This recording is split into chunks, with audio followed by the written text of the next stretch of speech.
and happy Mondays. I know Mondays can be boring and slow, but if you're feeling that way, come down to the Tivoli Tap House.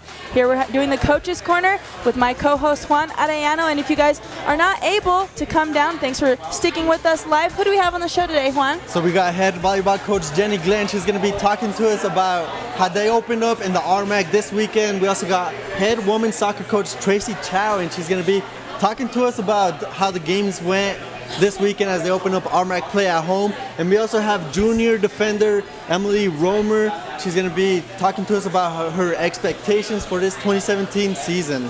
Fun. I'm excited. Before we bring in head coach Tracy Chao, let's get you guys caught up on everything that happened this past weekend. After dropping a heartbreaking loss to Mines on Friday, the Roadrunners rebounded to defeat Colorado Christian at home on Sunday. Elise Bernard and Brenda Vasquez both netted goals for the Red and Blue, and Erica Torres made 2 saves to record the shutout. The Roadrunners are now 1-1 in conference play. The men's team also started up the RMAC schedule and fell to CCU on Wednesday before coming up with their first win in the conference against South Dakota Mines. This must have been quite the chippy game with 29 fouls, 9 yellow cards, and 4 penalty kicks. Nils Rumberg scored the game-winning goal with 7 minutes left to go. Coach Tittle's squad is now 1-1 in the RMAC season. The new RMAC season theme continues for our volleyball squad, who fell to Regis at Regis 3-1, but rebounded to take down the Eagles from Chandran State 3-1. Vasadi Fiatoa led the way for Coach Glenn's squad, crushing 11 kills and hitting .588 for the match. Alyssa Svalberg dished out 45 assists, and MSU Denver is also 1-1 in the RMAC. The golf team was in action in Lakewood last week. The squad finished 5th overall and shooting a tournament high 304 on day 2. The squad was led by senior Lindsay Gullickson, who led the way for the Red and Blue, shooting a 152. Junior Tori Glenn was the next best Roadrunner, who shot 155 while shooting an impressive 73 on the second day. All right, guys, now we welcome in head coach Jenny Glenn for the second time this week. Coach, thanks for coming. Yep, good to be here. So the past weekend you began your conference play on the road. You guys played Regis and unfortunately fell to them. So you told us last week you expected a battle with Regis. So give us some of your thoughts on what happened last weekend. It was a battle. We had a little bit of a slow start and let them get out early on us. We came back and then let them finish that first set. But once the second set started, I thought we did have a battle on our hands. It was a tough way to finish it, 24-26 in the second, to go in the locker room down 0-2 instead of split. But we came out strong from the intermission, controlled the third set, put it to a fourth, and then we had a battle on our hands for sure. So the team, you guys committed 18 errors in the first 2 sets. So do you think the team came out with some nerves, or was it just Regis making it hard for the hitters to hit the spots? Yeah, I mean, our game plan was to be aggressive. We knew this was a good ball control team and a good team in system. So we had to take some risks. We were trying some different things offensively. That probably created that a little bit, but we needed to do that to give ourselves a shot. I thought, Regis had been playing hot and playing pretty efficient, so I think that was a result of some of it, but it was also a big difference in the match. We outplayed them in a lot of statistical categories, just had committed way too many errors that we need to clean up before we see them next time. So Santasia Sturgis had a huge night for your team. She had 25 kills, hitting 295 and tallying 13 digs. So do you think now she's, trying to take that step forward and being a consistent hitter for your team? Yeah, Santasia's doing a lot for us right now. She's really steady, just found ways to score. I think the thing that's most impressive about her is how aggressive she's playing, and it doesn't have to be the big kill that looks like great from the stands. She's perfectly content with going off hands and finding high hand shot and moving the ball around, and she's a really tough attacker to defend because she has so many different shots. All right, so this might be a silly question, and debunk it if you want, but you guys had won 18 straight regular season conference games up to this point. So was it getting to the head of the team, and now that it's over, could you guys just forget about it and get over that? Yeah, I mean, that didn't even come in my brain, honestly. It was more about just beating Regis in the moment, a rival school. I don't know if our girls were thinking that or not, but we just for sure didn't talk about it. It is just one match at a time, and doesn't sit well to lose to Regis, to this group. We did lose to a good team, but I think we missed some opportunities that night. All right. So after that Regis game, you guys headed to Nebraska to take on Chadron. So how important was it to go out and just come out aggressive and really just set the tone and forget about what happened the night before? Yeah, I mean, we talked about that as a group, that our style play shouldn't be necessarily dependent on who's across the net from us. We need to be who we are and bring that in every match that we play. One thing being aggressive serving team and those kind of things. So it's a totally different match in Chadron. They get a lot of fans and it's a crazy loud environment with a lot of screaming and so it was a totally different night and we had to work through some stuff. I didn't think we played our best volleyball, but we found a way to win. So as opposed to the Regis game, you guys were a little bit more efficient on the hitting, and you also had 2 tacking errors in the first set and just 4 in the second. So did your team come out more motivated, more confident on the court against Chadron State? Yeah, just a completely different matchup. Regis is a really big blocking team. Yeah. Chadron had a lot more holes. I thought, from our offensive standpoint, we had a lot more to take advantage of. And our girls stayed low error from an attacking standpoint, not so much from a serving standpoint, from an attacking standpoint. So as a head coach, you're always looking for ways to improve things, and you guys had 10 service aces but 17 service errors. So what do you tell your team, looking at those stats, but the difference between serving aggressive and serving effective? Yeah, good question. What would you tell them? No, I'm just kidding. Coach Celeste here. Coach Celeste here. We don't want to outplay, blow it up bigger than it needs to be in that match. We're a little inefficient from the service line. The ball was moving a little bit different in the gym, and we just kind of let it get into our heads a little bit. I fully expect our team to respond well and be a lower error serving team moving forward. Serving is a mental skill, so you never want to make it more than it is. And we are a good serving team, and we'll be back at that the next time we step on the court. So Alyssa Valberg, she had 49 assists against Regis and 48 against Chadron State. And we know that this year she's replacing Brandy Torres. So what do you look for in a setter, and what has she improved on over the semester? Yeah, I mean, we're growing every day. When we have a new setter on the floor, it changes everything. But Alyssa's doing a great job. She's responding to everything we're giving to her in training and really starting to dial her hitters in, because all of our hitters need a different ball. We're a little high maintenance in that respect. But she's doing a good job of finding them, and I fully expect this team to continue to prove, and I think our upside is really big. But we have to continue to grind in the process to connect the dots. So week 1 of RMAC play is in the books for you guys. What's next for the team?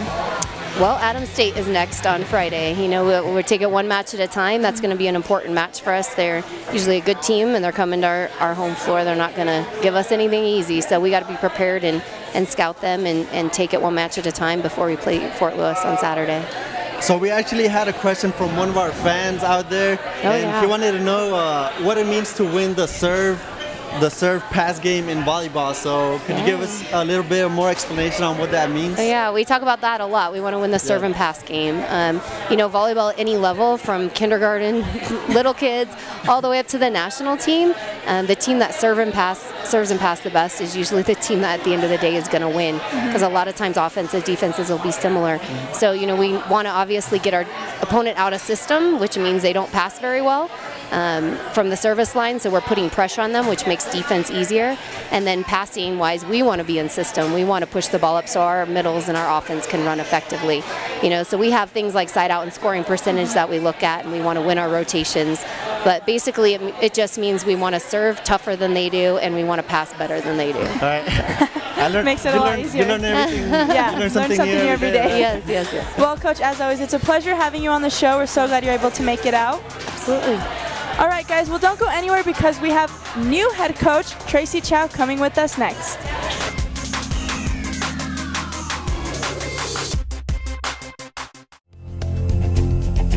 Since 1909, the Rocky Mountain Athletic Conference has been a leader in collegiate athletics, with campuses in some of the most scenic areas in the United States.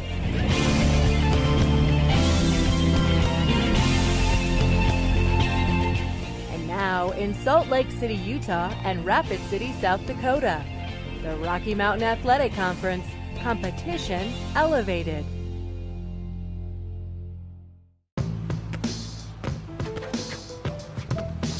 It's not about where you were born. It's not about your gender. or the color of your skin, or whether you're rich, poor, or in the middle.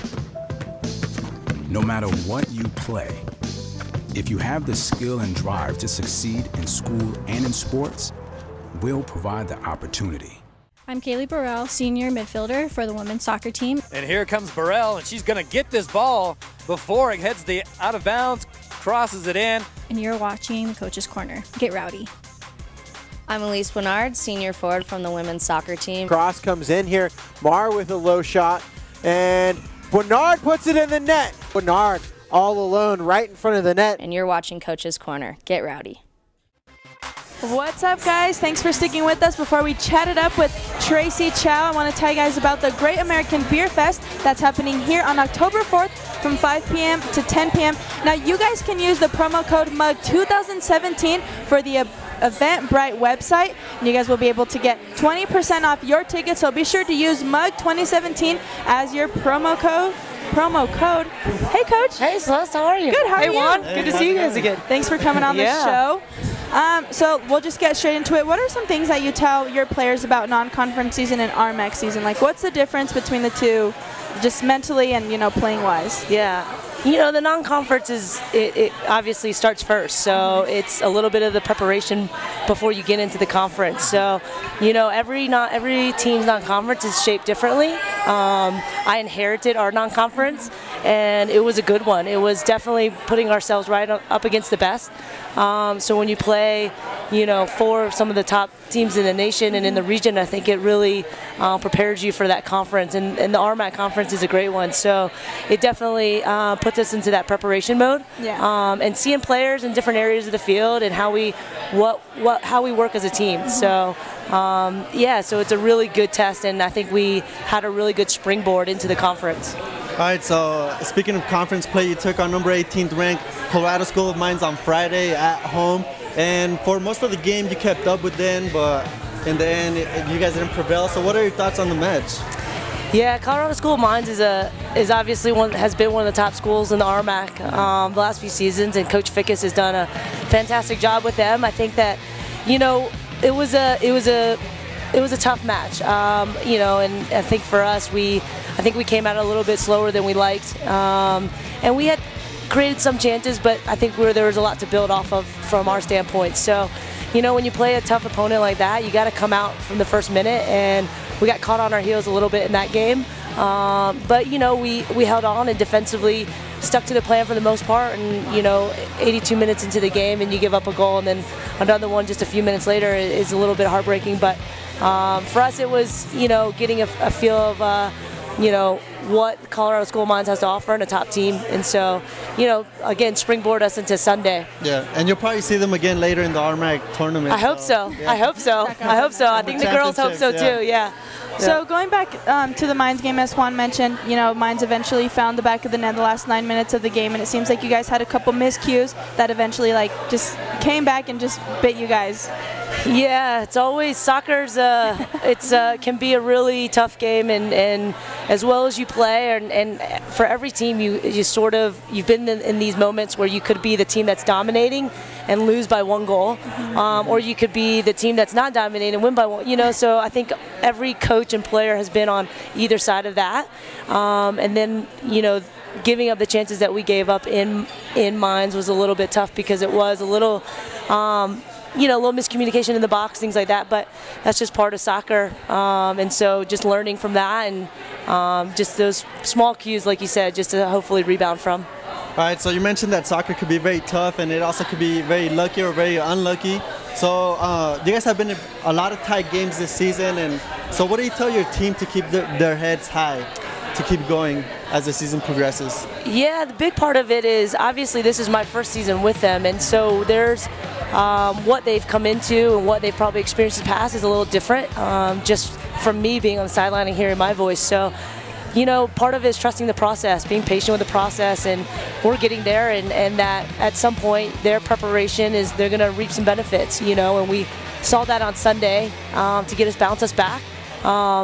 you know, I told them the pressure's off for us to go undefeated in conference, but now we can start our win streak. So, you know, woo, take that weight off right away. But, you know, so I think there's a lot of good things ahead, but trust the process and what we're doing. And I think that they've really kept their good head on their shoulders, and that's I think what makes them great is that they're really mentally engaged and committed to what we're doing. So it keeps us working as a unit, which is the biggest thing. Yeah. So fast forwarding to Sunday, you guys took on CCU and you started Kaylee McKenzie along with your other starters. So was that move to try to get the offense like back on track?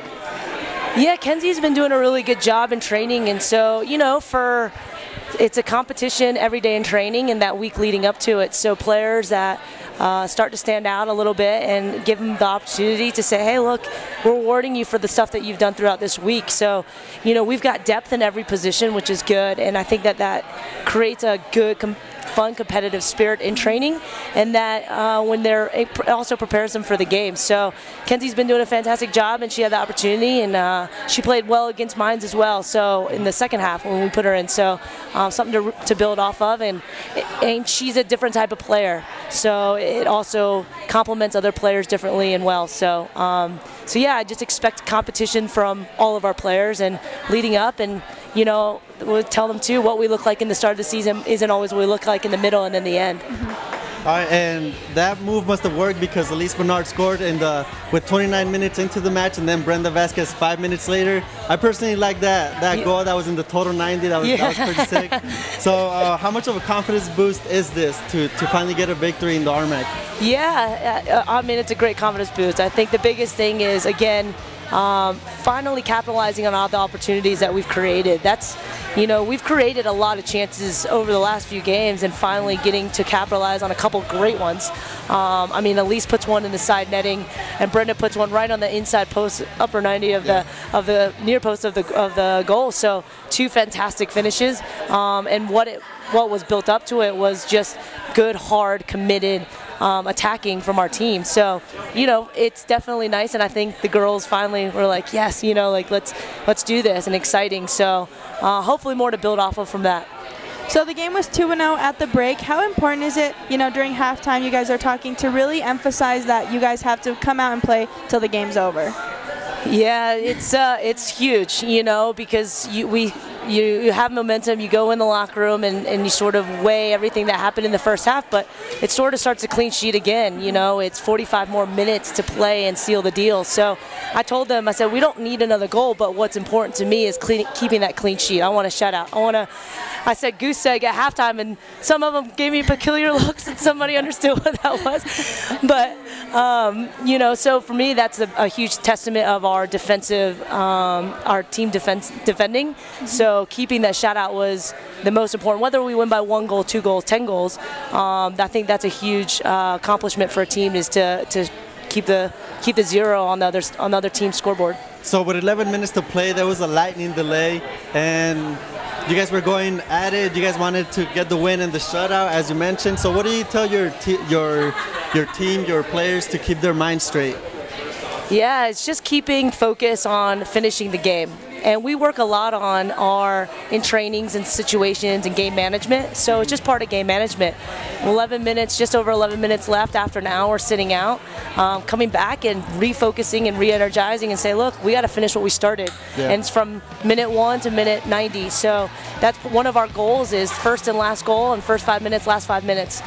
We want to be the first team that scores, the last team that scores, and we want to dominate the first and last 5 minutes of each half in the game. So, so I'm super proud that they did that, and we followed through that. And so, you know, it's not easy to refocus, but they did it. So it was a good way to end, even though sitting out for an hour. All right, Coach, last question for you. We're going to have junior Emily Romer come with us after the break. So kind of talk to us, you know, about what she's been able to do, and obviously your first season coaching her, but kind of just talk to how you first saw her and like how she's doing now. Yeah, Emily's just been a consistent player for us. She's a hard, tough-nosed defender, which immediately I saw in the spring and throughout the spring season.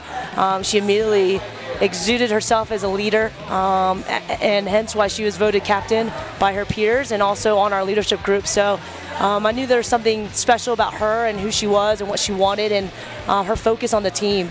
So, you know, as a player, I've been super pleased with her. Obviously, she's been a consistent member of our back line, but she's also the things that she does off the field in her leadership and communicating and really bringing the team together has been really huge as well. So something that I noticed and has continued to evolve, and I think that that's just going to continue to grow in her next in the last year too. Cool, awesome. Well, Coach, that's all for your little segment today. I'm sure we'll see you on the Coach's Corner. But appreciate it. Yeah, we want to congratulate you on getting your first RMAC win. Super exciting. All right, guys, well, don't go anywhere because we have Emily Romer coming up next on the Coach's Corner.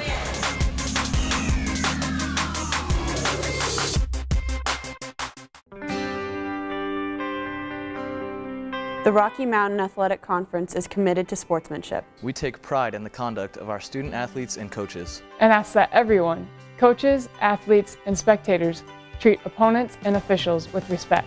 We encourage you to cheer for your favorite team. Unruly, threatening, or obscene behavior will not be condoned. Thank you for your cooperation and support.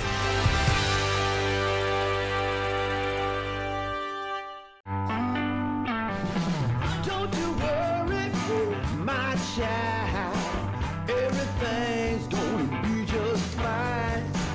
Little darling, you keep on walking, 'cause I ain't never gonna leave your side. As kids fall in love with sports, our universities are working every day to keep college sports safe, so you can watch them play with a little less worry and a little more joy. I'm Emily Romer, junior defender for the women's soccer team. Find Alexi Marr, the tallest player on the pitch, and it's gonna be a goal. Emily Romer with that header. And you're watching Coach's Corner. Get rowdy. I'm Cassie Fisher, senior defender for Metro State women's soccer team. And coming in, nice job there by Fisher. You're watching Coach's Corner. Get rowdy. All right, guys, welcome back to the last segment of the Coach's Corner. Before we get to Emily Romer, I want to tell you guys to shop MSUdenver.com for all the Metro gear you could possibly want. We have like t-shirts, sweats, backpacks, cups, and if you're going to log in and do some shopping, I'm a size medium, so if you guys want to send me some polos or t-shirts, hoodies, I'm a medium, all right? I don't know about Juan over here. I'm good. He had a long summer, so I don't know what size he is anymore. All right, so Emily, first of all, thank you for being on the show. We're super excited to have you. So talk to us how excited you were to come back after getting a win on Sunday. You guys had a lot of unlucky circumstances at the RAC these past couple of games, but how excited were you to just get a win? Yeah, not only at the RAC, we have had a tough streak going into our first 5 games were a lot of tough teams, nationally ranked teams. So to lose 2 of them in overtime, 1 in double overtime, and to lose that goal not to count in the last second, it's been really tough. So this win is huge for us, a real confidence booster. So hopefully it'll start some momentum and get it going. All right, so talk to us about Coach Chao. You played under Coach Peets for 2 seasons, and now you're a junior, first year with Coach Chao. So how has that transition been for you? Yeah, it's been a huge change, but a good change for sure. All of our players really respect Coach Tracy and have expanded their playing as well. I know I've become a better player just through knowing her in March, and she just implements a lot of new things and really has helped our team grow already in such a short time. So I'm really excited to see how much further we can grow, well, for me, with a season and a half left. So you play on the defensive line and you play with a sophomore and 2 true freshmen. So are you out there giving them advice and like really taking pride in your leadership role now that you're an upperclassman and they look up to you? Yeah, it's actually really fun because I remember being a freshman and being one of the starting freshmen on the back line, so I know exactly how it is for Jordan and Sam and the kind of leadership and communication that they need to grow as players also, and just to be more confident in their ability, I think is the biggest thing as freshmen. You come in and you're a little timid and scared and nervous on the ball, but it's just kind of reinforcing like you're here for a reason, you're out here for a reason, you deserve your spot, and so be confident with it. This is where you're supposed to be. And Jordan and Sam have been huge players in our back line, and Kenna has been a real leader in communicating. Their biggest jobs as center backs and the whole back line is to communicate and keep the team organized. So just a solid back line. Love playing with these girls. They all work their butts off every game. So. All right, so have you always played on a defensive role, or we see that you have a lot of pace in your game, and that you also have scored before in a couple matches. So have you always been a defender, or have you played in other positions in your career? In high school, I actually played midfield. So, but I actually really love defense. I love my little back corner. It's kind of my little home back there. But anytime I can get some stats on my book, or it's just fun going up, just having the ball and getting a shot off, or running up the line and getting a cross off. Hopefully I'll get some more assists this year along with goals. Just being able to go in for corner kicks and have the opportunity to score is also fun, but definitely like my little home. So plan on staying back there for a while. And you also mentioned that you guys have been very solid on the defense, and you guys got a clean sheet this past weekend. So how do you feel about the clean sheet? Oh, anytime we can get a clean sheet is awesome. A lot of times if you see a loss for a team, you say, oh, like defense, is the first people you look at. And so to have, like Tracy said, a goose egg is really cool, and especially for our goalkeepers, it's huge. And they told us a stat not too long ago. It was like we had 1 goal per every 99 minutes. So that was 4 games, and I don't know what we are now, but that's allowing only 1, and then game's only 90 minutes, so less than 1 goal per game it's just something to take pride in. It's something we're just trying to get that average lower and lower, so hopefully more will come. That's awesome. So on our website at roadrunnersathletics.com says you're majoring in human performance and sport. Is that still the case? Like, do you have a dream job yet? Or? Yeah, so adult exercise science is my concentration, and I hope to go to physical therapy school after here at Metro, and wherever that may take me, but physical therapy is the road I'm trying to go. All right, so at our website at roadrunnersathletics.com, it also says you have an older sister that plays soccer at Briarcliff University. Yes. So we're wondering, who's the better soccer player from out of you two? You don't have to lie. She's watching, so she actually is. Sorry, Brooke, but I'm not saying me. I'm just going to take it on that one. Yeah, she played for 4 years on NAIA in Iowa, and she also is a defender too. So it was really fun playing with her. One? Yeah, I'm going to take it. Steal it from her. So you've been on numerous academic honor rolls your time here at MSU Denver. So how much pride do you take in your studies, knowing that you are a student athlete and grades are super important? Always been super competitive. My sisters, I have 2 of them, so everything was competition. Soccer was competition, grades were competition, everything. And so I think I've just kind of kept that competitive spirit, and don't like to fail, or don't like to do better than I know I can do. So, and like I said, physical therapy is extremely competitive, so getting these undergrad grades and my GPA as high as I can will really put me in the running for entering a PT program. So do you take the first place spot with your sisters in grades too, or is that a whole different subject? I do. Yes. Well, Emily, thanks so much for coming out on the show. Thanks for having me. Yeah, we wish you the best of luck on your road trip this weekend. Thank you. All right, guys. So before we end the show, we're gonna get you guys caught up on what's up next for this weekend for Roadrunner Sports. As we mentioned, Emily and her squad will head south to take on Adams State this Friday at 4 p.m. and then against the Skyhawks from Fort Lewis on Sunday at noon. The men's team will be home in Denver this week.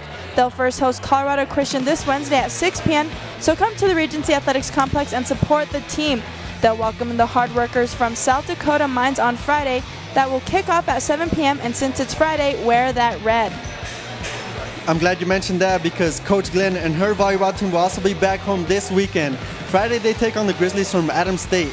They'll get things going at 7 p.m. and it's a must to support the team wearing that red, as you mentioned, Celeste. Then on Saturday, the Roadrunners will try and take down the Skyhawks from Fort Lewis at 5 p.m. If you can't make it out there to the Auraria Event Center, you can watch all the action at roadrunnersathletics.com. We also have our monthly Roadrunner Luncheon on Tuesday at noon at Brooklands. So come on by, as yours truly will be there to chat with the coaches in season to help you get up to date with the Roadrunner Sports program. And our tennis teams will head to Colorado Springs for the Air Force Invitational this Saturday and Sunday. So keep up with all our sports teams at roadrunnersathletics.com. Well, guys, we want to thank you so much for tuning into another edition of the Coach's Corner. We want to send a huge shout out to our guest, Coach Jenny Glenn, Tracy Chao, and Emily Romer for joining us today. For Eric Lansing, Juan Arellano, and the whole MSBN crew, I'm Celeste Zubia, and we'll see you guys next Monday.